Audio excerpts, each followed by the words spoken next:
Fire sign, Aries, Leo, and Sagittarius. Kumusta kayo guys? Okay, so fire sign, maraming salamat po sa walang sawang pagsubaybay sa ating pong reading. And ayan guys, paalala lang po na ang reading po natin ay general reading lamang. So maaari po kayo guys makaresonate, maaari rin naman pong hindi. Kaya gawing gabay lamang. Okay, so tignan po natin ano ba ang inyong gabay kapalaran. Fire sign, Aries, Leo, Sagittarius.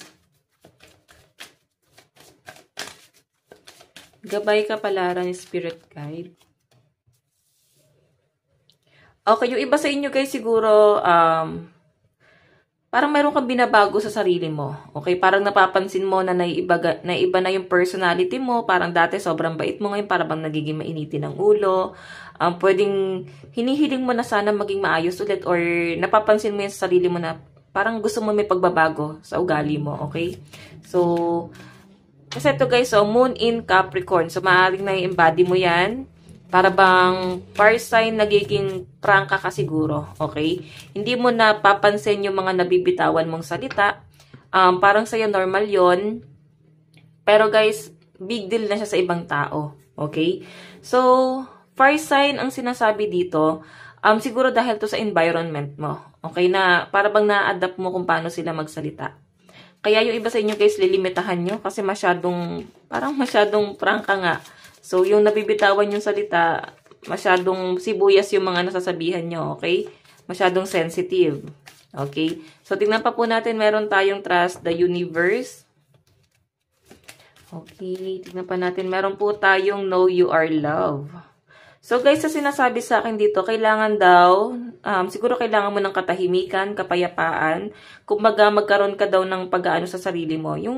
Yung bang para bang pag-explore, okay, or kailangan magkaroon ka ng mga ginagawa. For example is magkaroon ka ng mga coach. Bakit nagiging ganyan? Siguro nagkakaroon ng depression yung iba sa inyo, or meron kayong pinagdadaanan kung bakit nangyayari sa inyo to guys. Kasi nafe-feel mo sa sarili mo na hindi ka naman ganito, fire sign.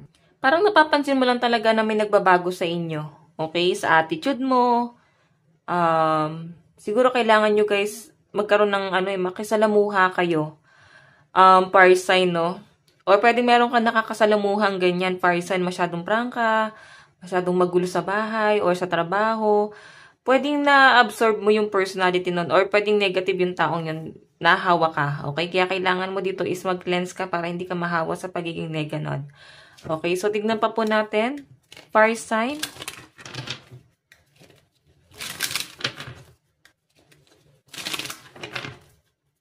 Fire sign.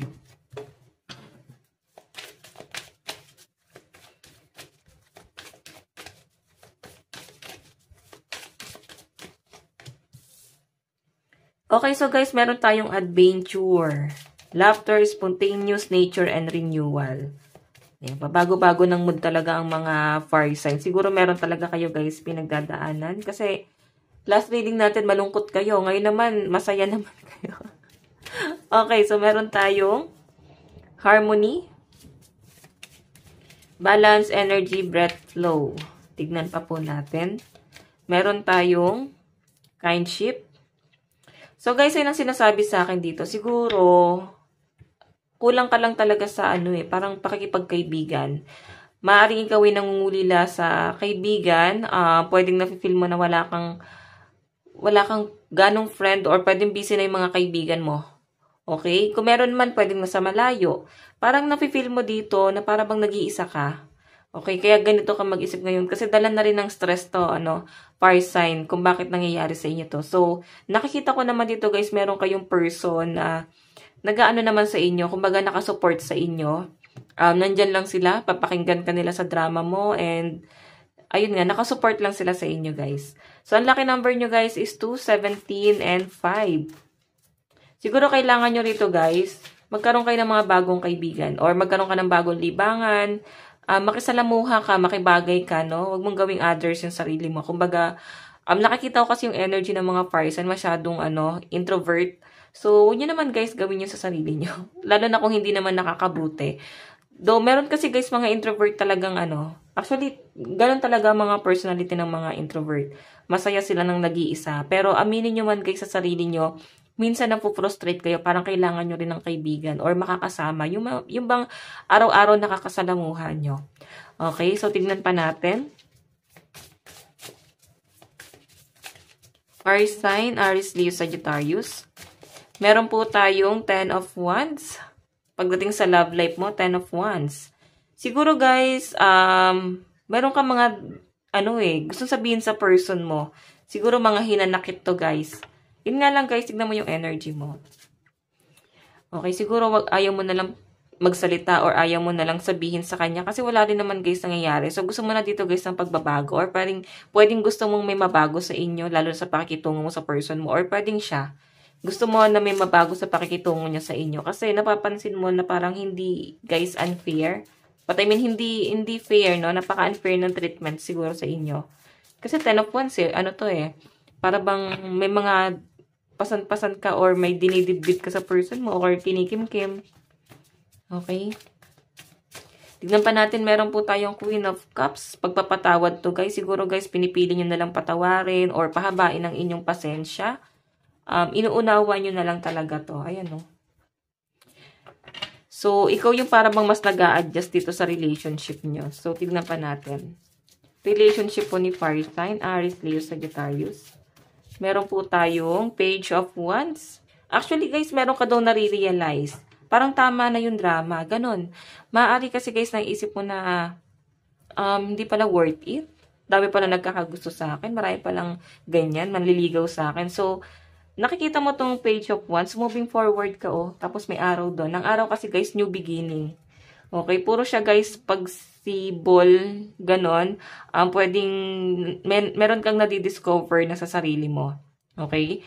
Meron kang gustong mabago sa sarili mo. Yun yung nakikita ko dito. So, patungkol to guys sa healing. Okay? Pwedeng ikaw gusto mo nang mag-heal sa mga hinanakit na napagdaanan mo sa person mo. Parang tama na kasi, ang dami mo nang sinabi sa kanya. Nagpakumbaba ka na. Hanggang sa parang na-trigger ka na niya. Pero parang walang pagbabago nangyayari. So, Page of Wands guys. Eto, moving forward po siya. Okay? So, usog lang natin to. Tignan pa natin. Ayan.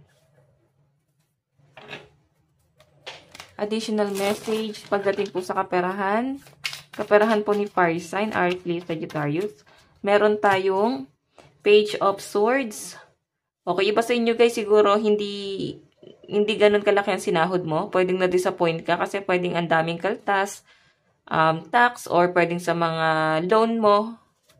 Parang automatic na kinakaltas po sa inyong sa ATM mo, 'di ba? Ganoon naman yung pag naglo-loan, 'di ba? Tignan pa po natin. Meron po tayong Two of Swords. Okay.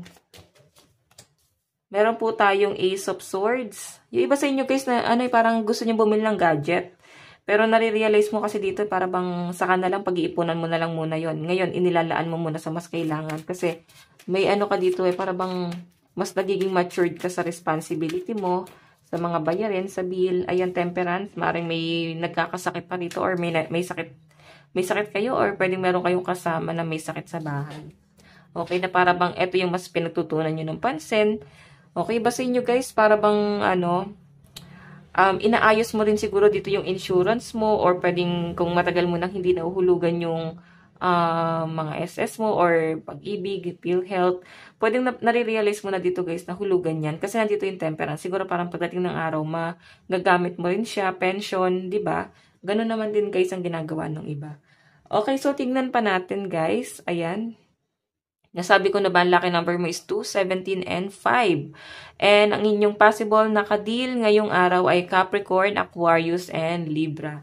So guys, ito lang po ang inyong reading. Hanggang sa muli, God bless and love you all. Thank you.